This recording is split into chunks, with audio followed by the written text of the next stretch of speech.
لا إله إلا الله محمد رسول الله أنت الغفور يا الله أنت الغفار يا الله لا إله إلا الله محمد رسول الله.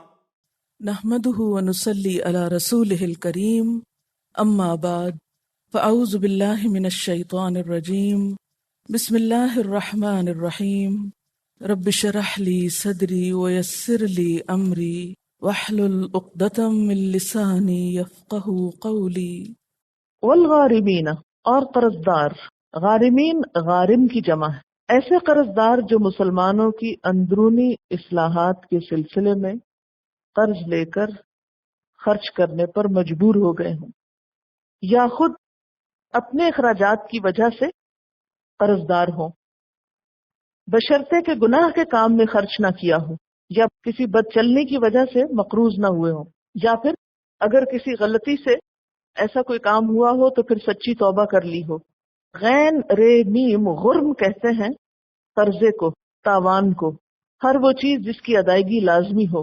تو گویا ایسے مقروض جو اپنی ذاتی ضروریات پوری کرنے کے لیے یا اہل و عیال کی ضروریات پوری کرنے کے لیے قرضہ لیتے رہے ہوں اور اس کی وجہ سے زیر بار ہو گئے ہوں، اب ان کے پاس نہ تو پیسے ہیں کہ جس سے قرضہ اتارے، نہ کوئی سامان ہے جس کو بیچ کے وہ قرضہ اتارے، نہ کوئی زیور ہے کہ جس کو وہ دے سکے، کیونکہ مقروض کے اوپر جو زکوٰۃ لگتی ہے اس کو بھی بہت واضح ہونا چاہیے آپ کے ذہن میں۔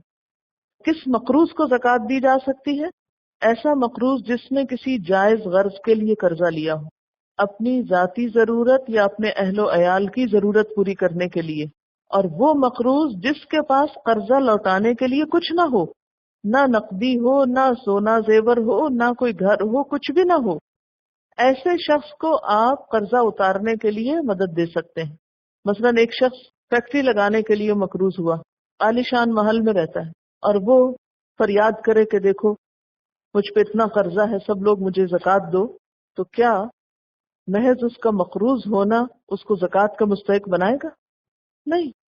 کس مقروض پہ زکوٰۃ لگتی ہے؟ جو بنیادی ضرورتوں کے لیے قرض لے، صرف بزنس بڑھانے کے لیے نہیں۔ بنیادی طور پر ایسا شخص فقیر ہی کی کیٹیگری میں آتا ہے۔ نبی صلی اللہ علیہ وسلم نے فرمایا سوال صرف 3 قسم کے لوگوں کے لیے جائز ہے، فقیر کے لیے جو بہت شدت میں ہے، مقروض کے لیے جسے قرض کی وجہ سے بہت پریشانی ہے، اور خون کی دیت کی ذمہ داری لینے والا جو اس کے لیے دکھ کا باعث بن گئی ہے۔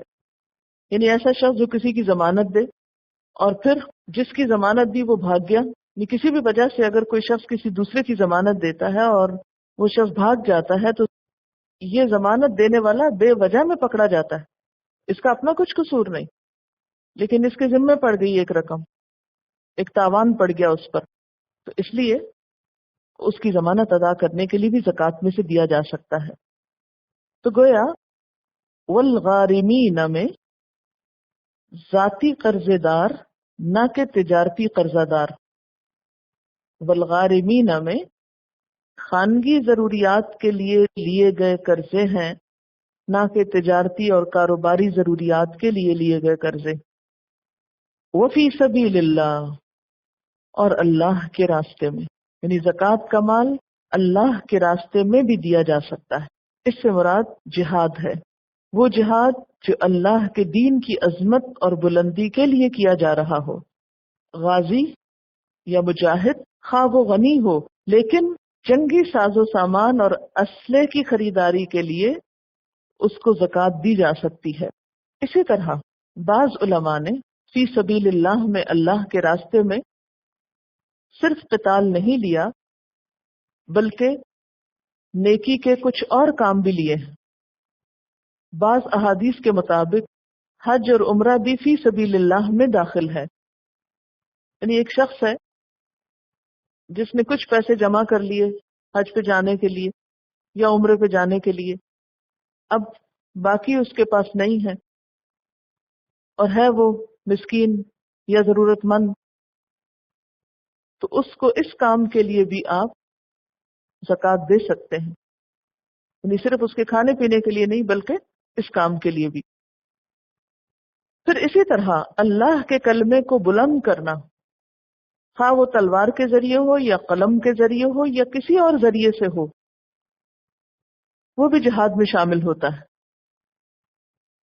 یعنی اسلام کا دفاع خواہ اسلحے سے، خواہ علم سے، خواہ قلم سے، کوئی بھی طریقہ، تو اس کے بھی جو وسائل ہیں ان پر زکوٰۃ استعمال کی جا سکتی، جیسے مجاہد کے اسلحے پر زکوٰۃ کا مال لگایا جا سکتا ہے، اسی طرح جو لوگ اسلام کی تبلیغ یا تعلیم یا اسلام کے نظریاتی دفاع کا کام کر رہے ہوں، یعنی ایک تو ہے سرحدوں کا دفاع اور ایک ہے اسلام کے نظریے کا دفاع، تو اس کام کے لیے بھی زکوٰۃ استعمال کی جا سکتی۔ آپ دیکھیں کہ پہلے آیا نا انما الصدقات للفقراء والمساکین، لیکن یہاں پر لام ختم ہو گیا ہے، یہاں فی آ گیا ہے، وفی الرقاب والغارمین وفی سبیل اللہ، انداز بدل گیا ہے۔ وہاں جو فقراء اور مساکین کے لیے ہے تو اس میں لام، بعض علماء نے کہا کہ لام تملیک ہے، یعنی غریب شخص کی ملکیت میں دے دو، فقیر کی ملکیت میں دے دو، لیکن یہاں کیا ہے؟ وفی الرقاب، گردنیں چھڑانے میں، والغارمین، قرض داروں میں، تو میں کیوں؟ یہ کیوں نہیں کہا وللغارمین؟ اس کا مطلب ہے کہ مفہوم میں فرق ہے۔ وفی سبیل اللہ یہ بھی تو ہو سکتا تھا وللمجاہدین، انما الصدقات للفقراء والمساکین والمجاہدین، آ سکتا تھا نا، لیکن اس طرح نہیں آیا، بلکہ اس کے برعکس وفی سبیل اللہ، اللہ کے راستے میں، یعنی اللہ کے دین کے جد و جہد کے کاموں میں۔ اور پھر مجاہدین کے لیے بھی صرف اسلحہ نہیں، مثلاً اس میں اسلحہ اٹھانے والی چیزیں اور ٹرنچز اور جو بھی ڈپو اسلحے کے تعمیر کیے جائیں گے، بہت سی چیزیں اس میں، پھر ایک وسیع میدان ہے اس کا بھی۔ اور اسی طرح جب تبلیغ دین کے کام میں استعمال ہوگا تو اس کا بھی ہر دور میں اس کی ضروریات اور اس کا طریقہ کار مختلف ہوگا۔ اس میں پھر ان لوگوں کی تنخواہیں جو جہاد کے لیے نکلے ہوں، خواہ گھر میں وہ جائیدادیں رکھتے ہوں، لیکن اگر وہ نکلے ہیں تو ان کی وہاں کی ضروریات کے لیے یا ان کے بال بچوں کی ضروریات کے لیے، کیونکہ ظاہر ہے کہ ایک مجاہد جب گھر سے نکل جاتا ہے تو پیچھے اس کی زمین تو کاروبار اور کھیتی کا تو نقصان ہوتا ہے نا، یا اگر بزنس کرنے والا ہے تو اس کا، کیونکہ اب اصل میں آج کو ہی شاید بات سمجھنا مشکل ہو، کیونکہ اب تو ایک اسٹینڈنگ آرمی ہوتی ہے اور فوج کے تمام تر اخراجات گورنمنٹ کی ذمہ داری ہوتے ہیں۔ پہلے زمانے میں ایسا نہیں ہوتا تھا، تو اس صورت میں لوگ اپنے کام کاج اس طرح چھوڑ کر نکل جاتے تھے اور پیچھے ان کے گھر والوں کی بازو کا دیکھ بھال کرنے کے لیے، ان کی ضروریات پوری کرنے کے لیے کوئی نہیں ہوتا تھا۔ تو آج بھی اگر ایسا ہی کوئی موقع ہو تو ایسے لوگوں کی تنخواہیں جو ہیں یا ایسے لوگوں کے بال بچوں کا خیال جو ہے وہ اس سے کیا جا سکتا ہے، اس مال سے۔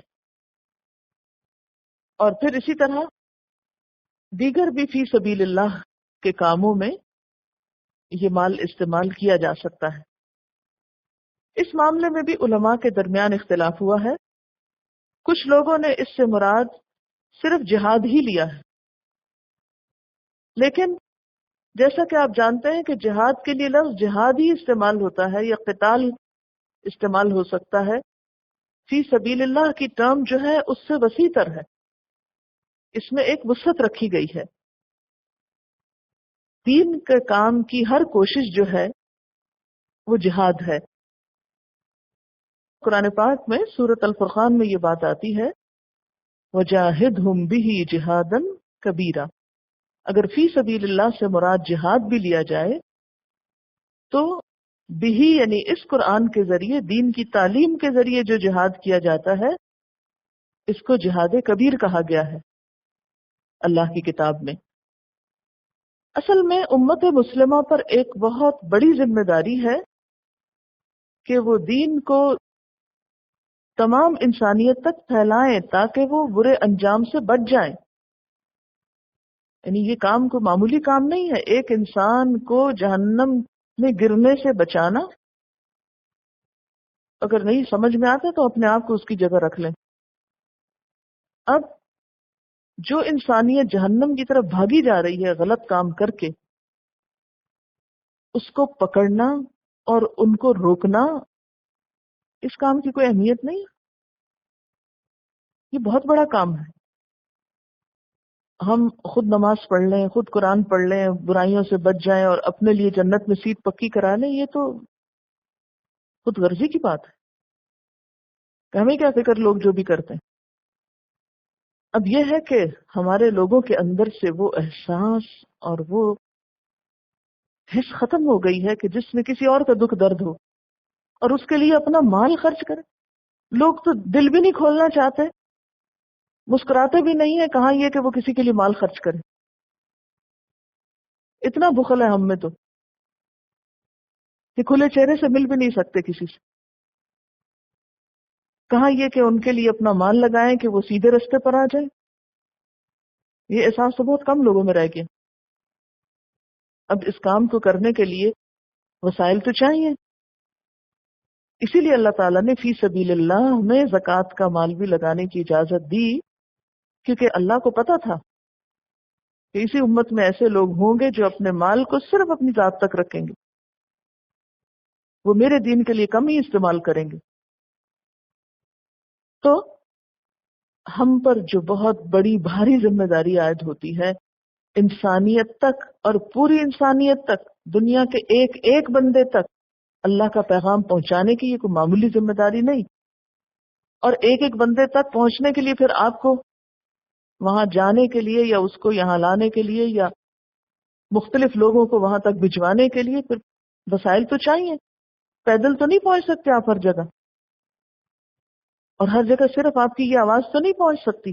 اس کے لیے بھی آپ کو مشینیں چاہیے، وسائل چاہیے. اب یہ وسائل کہاں سے آئیں؟ امت میں احساس ہی ختم ہے کہ انہیں اپنے مال کا ایک حصہ اس کام کے لیے بھی لگانا ہے. جاہدوا باموالکم وانفسکم، وہ تو سوچ ہی نہیں رہی. تو ایسی صورت میں پھر زکوٰۃ کا مال بھی اس مد میں لگایا جا سکتا ہے. آپ دیکھیں کہ اس دور میں جو امت مسلمہ کو ایک بہت بڑا چیلنج درپیش ہے، وہ صرف ان کی سرحدوں کی حفاظت کا ہی نہیں، ان کے نظریے کی حفاظت کا بھی ہے. آج کے دور میں صرف جنگوں سے ہی ہم کو خطرہ نہیں، اس سے بڑا خطرہ ہماری نئی نسل کے ذہنوں کی غلامی کا ہے، اور اس ایلین کلچر کو اور ان کے تھاٹس کو اور ان کی فکر کو اور ان کے سسٹم کو قبول کرنے کا اور اس سے مروب ہونے کا اور اس سے مغلوب ہونے کا. ہماری نئی نسل جو ہے یا امت مسلمہ جو ہے وہ اپنے دین سے، اس کتاب سے کم ہی مروب ہے. یعنی اچھے بھلے میں نے پڑھے لکھے لوگوں میں دیکھا ہے اور دین پڑھے ہوئے لوگوں میں بعض اوقات یہ دیکھا ہے کہ قرآن کی آیت کوٹ کرنے سے گھبرائیں گے کہ لوگ ہمیں بیکورڈ کہیں گے. اللہ کے رسول صلی اللہ علیہ وسلم کا نام لینے سے گھبرائیں گے کہ لوگ کیا کہیں گے. ہر جگہ حدیثیں ہی سناتے رہتے ہیں. یہ خوف ہمارے اپنے اندر ہے نا، ہے کہ نہیں؟ ہمارے اپنے ہی مسلمان معاشرے کے اندر ایسے چیلنجز اور ایسی رکاوٹیں ہیں، ایسے ریپلشن. نہیں سننا چاہتے لوگ یہ سب. کیوں؟ اللہ کی کتاب اور لوگ سننا نہ چاہیں، اس لیے کہ مروبیت ہے نا. اور اس کے برعکس آپ دیکھیں کہ جو کچھ ہم پہنتے ہیں، جو ہم بولتے ہیں، جو ہم کھاتے پیتے، جو کچھ، ہر چیز میں ہماری پریفرنس کیا ہے؟ ہر چیز ہمیں اپنوں سے بڑھ کر غیروں کی اچھی لگتی. اگرچہ ہے اس کی وجوہات کہ وہاں کوالٹی ہے، وہاں وہ سب کچھ ہے جو ہمارے اندر ہونا چاہیے، لیکن یہ حالت کیسے بدلے گی؟ جب تک سوچ نہیں بدلے گی کچھ نہیں بدل سکتا. اب اس سوچ کی تبدیلی کے لیے جو بھی ایفرٹ کی جائے گی وہ ایک بہت بڑا جہاد ہوگی. آپ صلی اللہ علیہ وسلم نے فرمایا قیامت تک میری امت میں ایک ایسا گروہ ہوگا جو جہاد کرتا رہے گا. قیامت تک میری امت میں ایک ایسا گروہ ہوگا جو جہاد کرتا رہے گا. امام بخاری، یہ میری تفسیر نہیں، اب امام بخاری انہوں نے اس حدیث کی جو تشریح کی ہے، یہ ابن حجر نے فتح الباری تفسیر ہے بخاری کی، اس میں وہ اس کی تفسیر یوں کرتے ہیں کہ وہم اہل العلم، وہ کون ہے جو قیامت تک اس جہاد میں مصروف رہیں گے. یعنی جنگی جہاد تو بعض اوقات ہوگا اور بعض اوقات منقطع ہو جائے گا، ضرورت کے تحت جنگ ہوگی نا، جیسے نبی صلی اللہ علیہ وسلم نے جنگیں کی لیکن ان بٹوین وقفے ہوتے تھے نا، اسی طرح بعد کے ادوار میں بھی. لیکن ایک گروہ ایسا ہوگا جو کنٹینیوسلی یہ کام کرتا رہے گا. تو امام بخاری کہتے ہیں کہ وہ کون ہے؟ علم والے ہیں. تو بات یہ ہے کہ علم کے راستے میں خرچ کرنا جو ہے، اور اسلام کی اشاعت کے لیے، اسلام کے دفاع کے لیے، یہ بھی فی سبیل اللہ کا ایک بہت بڑا حصہ ہے. اور اس میں زکوٰۃ کا مال خرچ کرنا آج کے دور کی ایک بہت بڑی ضرورت ہے. وابن السبیل اور مسافر. ابن السبیل کون ہوتا ہے؟ راستے کا بیٹا، کیونکہ راہ نوردی کرتا ہے نا مسافر، اس لیے اس کو ابن السبیل کہا گیا. اصل میں یہ عربی محاورے کے طور پر استعمال ہوا ہے. عربی میں ابن، اب، اخ، یہ الفاظ ان چیزوں کے لیے بھی بولے جاتے ہیں جن سے انسان کا گہرا تعلق ہو. کیونکہ مسافر کا راستے سے گہرا تعلق ہوتا ہے، اس لیے اس کو ابن السبیل کہا جاتا ہے. یعنی ایسا شخص جو اپنے شہر، اپنے ٹھکانے، اپنی جگہ سے دور ہو، تو سفر میں اس کی ضروریات پوری کرنے کے لیے اسے زکوٰۃ سے مدد دی جا سکتی ہے، خواہ وہ اپنے گھر میں ضرورت مند نہ ہو. کیونکہ سفر میں بعض اوقات جیب کٹ سکتی ہے، زیادہ راہ ختم ہو سکتا ہے. آج کے دور میں بھی آپ دیکھیں کہ بعض حالات اور واقعات ایسے ہو سکتے ہیں کہ جس میں انسان ایسے مال کا محتاج ہو سکتا ہے. مثلا ایک شخص بہت مالدار، ملینئر، وہ بیٹھتا ہے یہاں سے جہاز پر کسی ملک جانے کے لیے، خدا نخواستہ جہاز ہائی جیک ہو جاتا ہے، سامان اس کا سارا کہیں اور ہے، یا جو کچھ اس کے پاس ہے مال کی شکل میں وہ اس سے لے لیا جاتا ہے. ایسے لوگوں کو عام طور پہ تو مار ڈالا جاتا ہے، لیکن اگر ان کو مارا نہ جائے اور کہیں چھوڑ دیا جائے تو وہ ویسے تو ملینئر ہے، لیکن اچانک سفر میں ایسی حالت اس پہ آ گئی خدا نخواستہ کہ وہ پائی کا محتاج ہو گیا. اب وہ کہ نہیں میرا سٹیٹس تو فلاں ہے، میں اب زکوٰۃ کیسے لوں؟ تو نہیں، مسافر اگر سفر کے دوران کہیں محتاج ہو جاتا ہے تو وہ بھی زکوٰۃ کا مال لے سکتا ہے. ہاں اگر اس کو قرض مل سکتا ہو تو بہتر کیا ہے کہ وہ قرضہ لے لے، اس وقت زکوٰۃ نہ لے اور واپس آ کر قرضہ اتار دے. لیکن اگر کوئی اس کو قرضہ دینے کو تیار نہ ہو، کیونکہ قرضہ دینے والے کس بات کی شیورٹی چاہتے ہیں کہ ہم کو یہ واپس ملے، تو ایسی صورت میں پھر کیا حل ہو؟ اس کو زکوٰۃ دے دی جائے. ٹھیک ہے آپ اپنا مال ویسے نہیں دے سکتے تو زکوٰۃ دے دیں تاکہ وہ اپنی جان تو بچائے. فریضۃ من اللہ، فریضہ ہے اللہ کی طرف سے. واللہ علیم حکیم، اور اللہ علم والا ہے، حکمت والا ہے. اب یہاں سے تو آپ کو پتہ چلا کہ کن کن کو زکوٰۃ دینی چاہیے. کچھ ایسے بھی ہیں لوگ، یا ایسی بھی جگہ ہیں کہ جہاں زکوٰۃ نہیں لگتی. کچھ ایسے لوگ ہوتے ہیں جن پہ زکوٰۃ نہیں لگتی. ابھی تک کن کے بارے میں آپ نے پڑھا؟ جن پہ لگتی. اب تھوڑا سا جان لیجئے، اگرچہ آئی نو کہ دس از ایکسٹرا، لیکن صرف اس لیے ایکسٹرا بتا رہی ہوں کہ اس کے بغیر آپ کو پہلی بات بھی سمجھ نہیں آئے گی. نمبر ایک یہ کہ رسول اللہ صلی اللہ علیہ وسلم کی ذات اور آپ کے رشتہ داروں پر زکوٰۃ نہیں لگتی. سیدنا ابو ہریرہ رضی اللہ تعالیٰ عنہ کہتے ہیں کہ حسن بن علی رضی اللہ تعالیٰ عنہ نے زکوٰۃ کی کھجوروں میں سے ایک کھجور اٹھا کر منہ میں ڈال لی. بچے تھے، آپ نے فرمایا چھی چھی، تاکہ حسن اس کھجور کو منہ سے نکال پھینکے. پھر فرمایا کیا تمہیں معلوم نہیں کہ ہم صدقہ کا مال نہیں کھاتے؟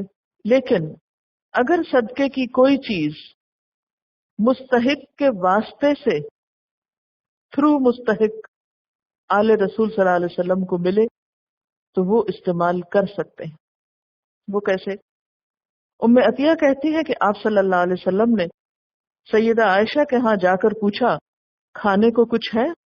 انہوں نے کہا کچھ نہیں، صرف بکری کا وہ گوشت ہے جو آپ نے نسیبہ کو خیرات دی تھی، اور نسیبہ نے تحفے کے طور پر ہمیں بھیج دیا۔ آپ نے فرمایا لاؤ، خیرات تو اپنے ٹھکانے پہ پہنچ چکی۔ یعنی وہی بات جو پہلے میں کر چکی ہوں کہ اگر کسی غریب کو کسی نے صدقہ دیا اور وہ غریب آگے کسی کو اسی کا تحفہ دے دیتا ہے تو وہ استعمال کیا جا سکتا ہے۔ سیدنا انس کہتے ہیں کہ آپ صلی اللہ علیہ وسلم کے پاس وہ گوشت لایا گیا جو بریرہ کو خیرات میں ملا تھا۔ آپ نے فرمایا بریرہ پر یہ صدقہ تھا اور ہمارے لیے تحفہ ہے، یعنی بریرہ نے لے لیا، اب وہ اس کی مالک ہو گئی۔ اب بریرہ اپنی مرضی سے کسی کو دیتی ہے تو وہ تحفہ ہوگا۔ پھر اسی طرح جو شخص تندرست ہو، صحت مند ہو، طاقتور ہو، اس پہ زکوٰۃ نہیں لگتی۔ ایک دفعہ آپ صدقہ تقسیم فرما رہے تھے، ایک شخص نے آپ کے پاس آ کر صدقہ طلب کیا۔ آپ نے فرمایا صدقات کی تقسیم میں اللہ کسی نبی یا کسی دوسرے کی تقسیم پہ راضی نہیں، اس نے خود فیصلہ کیا اور اسے 8 اجزاء میں تقسیم کر دیا۔ اس نے خود فیصلہ کیا یعنی اللہ نے زکوٰۃ کی تقسیم کا خود فیصلہ فرمایا اور اسے 8 اجزاء میں تقسیم کر دیا۔ اگر تو بھی ان میں آتا ہے تو میں تمہیں دے دیتا ہوں۔ تو فقراء اور مساکین میں پھر ایسے لوگ ہوں گے کہ جو جسمانی طور پر بھی کمزور ہوں۔ اگر کوئی شخص جسمانی طور پر صحت مند ہے اور کما بھی رہا ہے لیکن پھر بھی نہیں پورا پڑ رہا تو اس صورت میں اس کو مدد دی جا سکتی ہے۔ لیکن ایک شخص اچھا بھلا صحت مند ہے، بیکار ہے، بے روزگار ہے، کوئی کام نہیں کرتا اور زکوٰۃ لے کے کھانا چاہتا ہے تو اس کو نہیں دی جائے گی۔ واضح؟ حجۃ الوداع کے موقع پر آپ صلی اللہ علیہ وسلم صدقہ تقسیم فرما رہے تھے۔ 2 ہٹے کٹے آدمی آئے اور صدقہ کا سوال کیا۔ آپ نے نظر اٹھا کر انہیں دیکھا، پھر نظر نیچے کر لی، فرمایا اگر تم چاہتے ہو تو میں تمہیں دے دیتا ہوں، لیکن صدقہ میں غنی اور قوی کا کوئی حصہ نہیں جو کما سکتا۔ غنی اور قوی یعنی مالدار ہے تو بھی نہیں لے سکتا، قوی ہے، طاقتور ہے، کام کر سکتا اور نہیں کر رہا تو اس کو بھی نہیں دی جائے گی،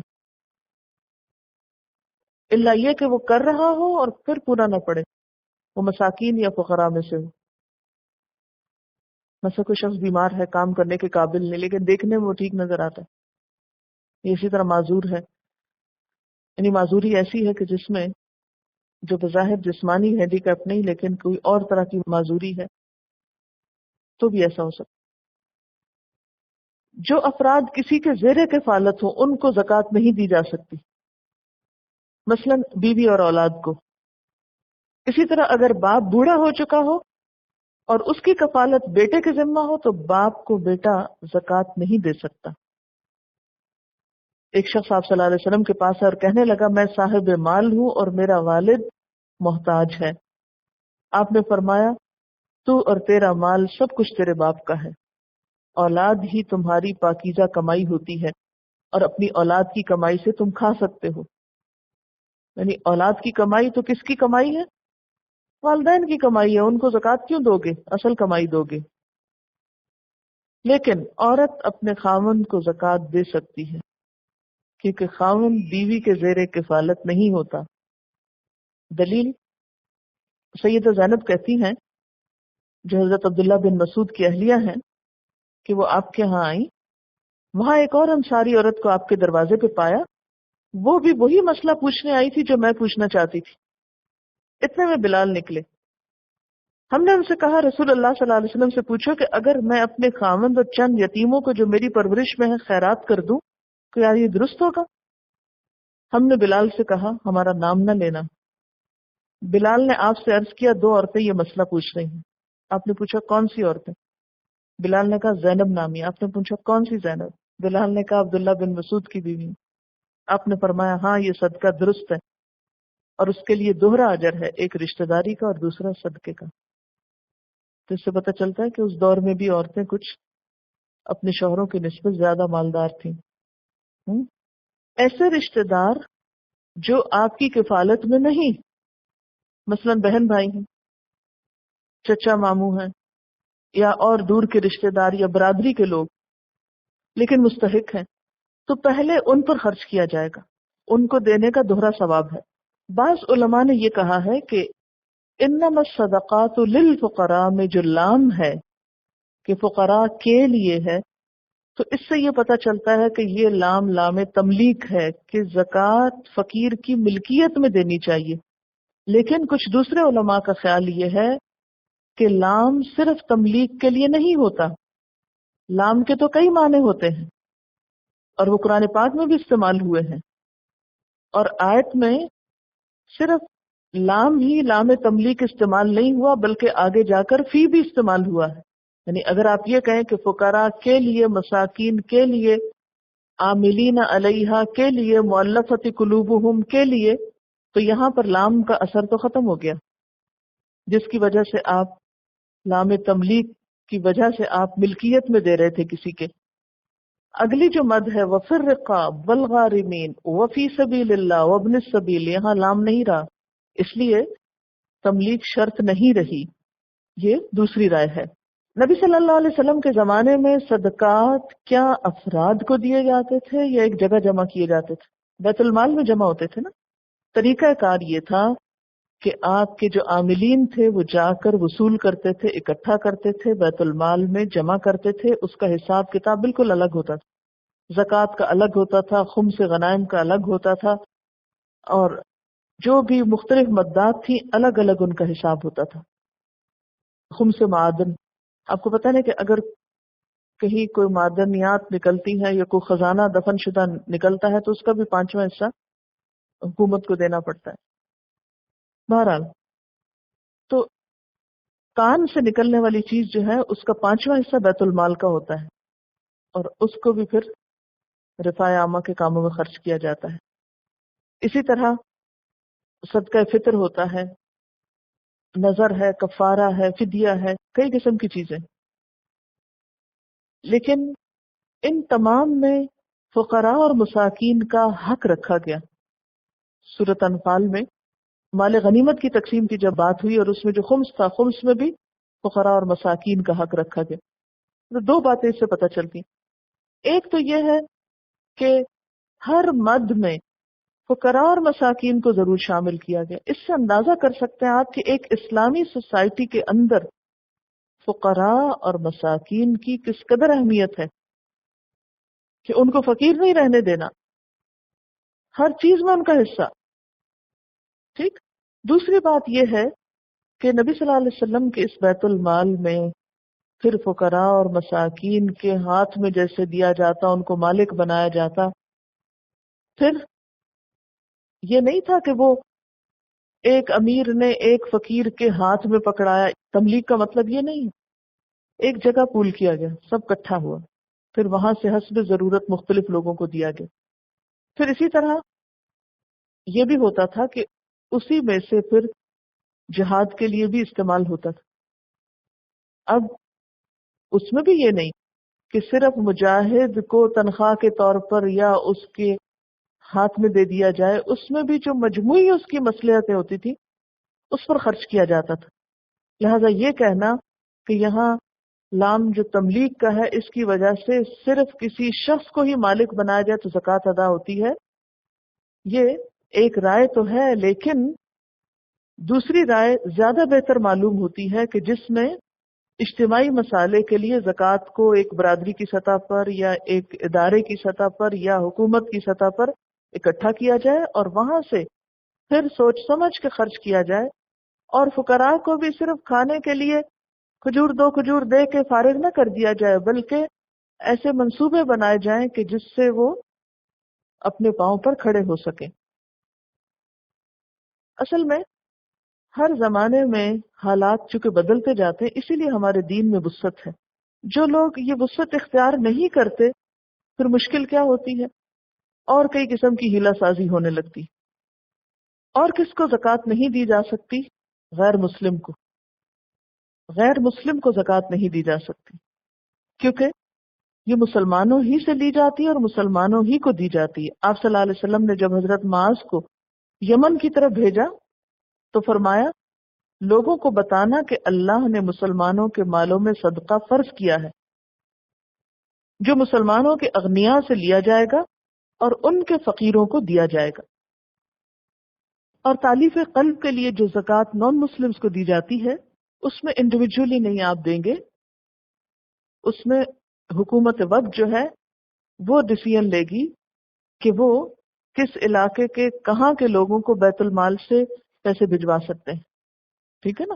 یعنی وہ میں اور آپ اپنے کرسچن نوکروں کو نہیں دیں گے زکوٰۃ، کہ اس چیز سے منع کیا گیا. سبحانک اللہم و بحمدک، اشہد ان لا الہ الا انت، استغفرک و اتوب الیک. السلام علیکم و رحمۃ اللہ وبرکاتہ.